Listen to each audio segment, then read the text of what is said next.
Kumusta po kayo? Mabuti naman. At magandang pagkakataon nito para makapagpasalamat ako sa inyo at sa Exodus for Justice and Peace. Kaugnay ng pagpapalaya sa 5 police officers. At siyempre, nagpapasalamat ako sa mga marami na kayong ginawa pagtulong sa pag-release sa mga bihag at sa lahat ng inyong ginawa dati. Ano? Yung mga elite, sir, yung mga, alam mo na, yung the prim and proper kuno sa ating bayan, wala namang magagawa. Sabi may growth ng 6%, wala namang kami nakikita sa baba. It's the oligarchs and the poor, wala ang middle class, everybody is suffering. Sabi ko na, this has to change. This cannot go on. We have to bring in the middle class. We have to make it stronger. So we need education, pagkain nila. And wala akong infrastructure except itong sa Greater Manila area, Metro Manila.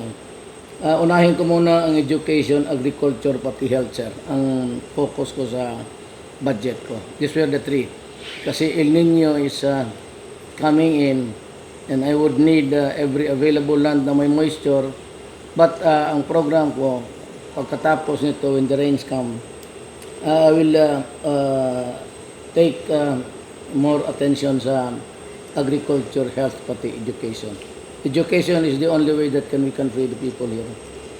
Malayo masyado. Kayo naman yan, may initiative na nanawagan na handa kayong makipag-coalition at nagpakita ng pagkaunawa sa programa ng MDF. Kaya sa oras na kayo na yung mananalo, dapat yung mga kinatawan natin, kalagagad, magkita-kita na. At kung ano naman, sumingit yung pandaraya, lalong rin. May batayan para magkita-kita at magkaisa para labanan yung mga mandaraya. Hindi sila magtatagal sa kapangyarihan dahil hindi nila pwedeng lukuhin yung masa sa maliwanag na sitwasyon na kay survey nila, kay yung laki ng mga pulong at saka enthusiasm ng masa, hindi na the trend is there, no? Yes, sir. So, ako, sir, I am just hoping that wala lang dayaan and we will do our best, and if God wills it, there will be a new horizon, a new sunrise for the Philippines. I will address itong pinakababa, sir, kasi kawawa talaga. They live in squalor and blight. And I have to think very hard and think well how to remedy the situation. Opo, maganda. Maganda ang inyong pananaw at umaasa ko na magpatuloy yung trend at sa lahat ng kandidato, kayo yung pinakabukas sa kooperasyon at pagkakaroon ng kapayapaan sa ating bayan. Meron, sir. Meron akong palagay na pipilis yung pagkakaroon ng isang gobyerno ng National Unity, Peace and Development.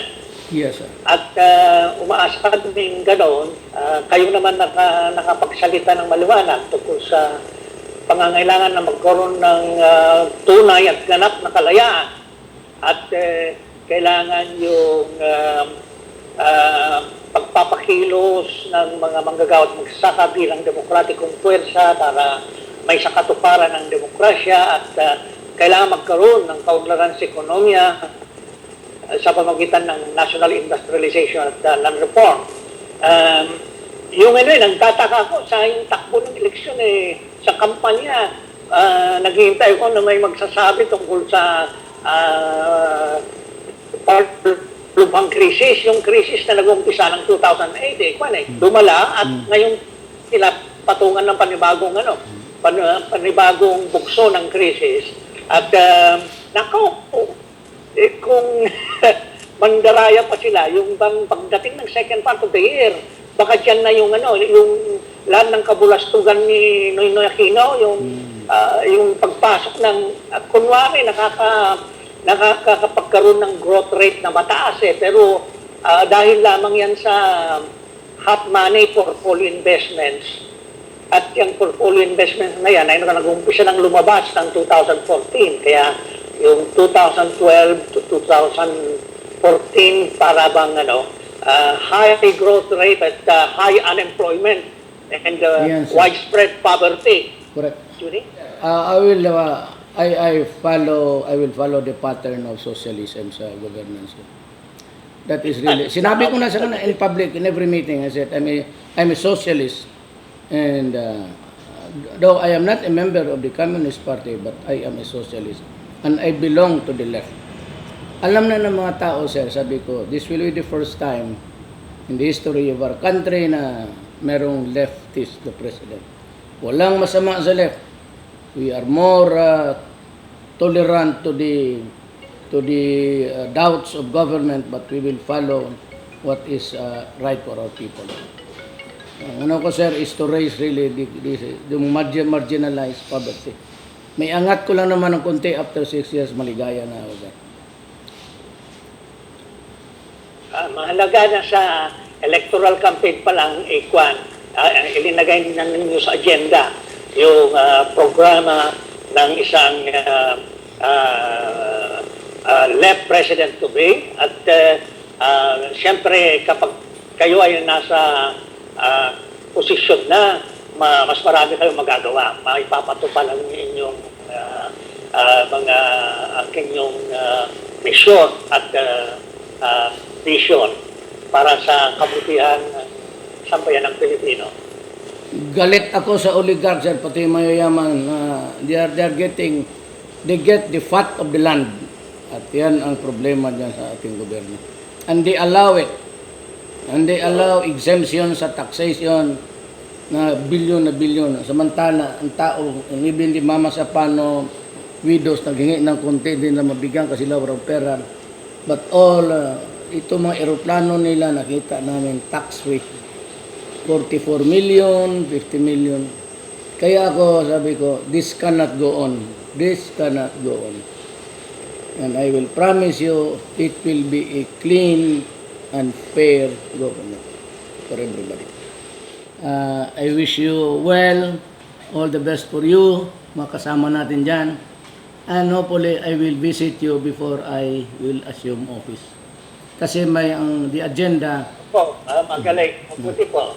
kasi yung ang agenda, sir. Salamat ako sa pagkakataon ito na magkausap tayo at maraming salamat sa prospect na hindi magtatagal, magkita na tayo. We have also to prepare the agenda para pag nandito na, wala na masyadong debate or issues unresolved. Diyan na ho natin gawain ang agenda pagdating. The agenda only. Yun ang natutunan. Ginagawa dito. Yun ang natutunan ko sa iyo, sir. Salamat. Maraming salamat. Opo. Sige, sir.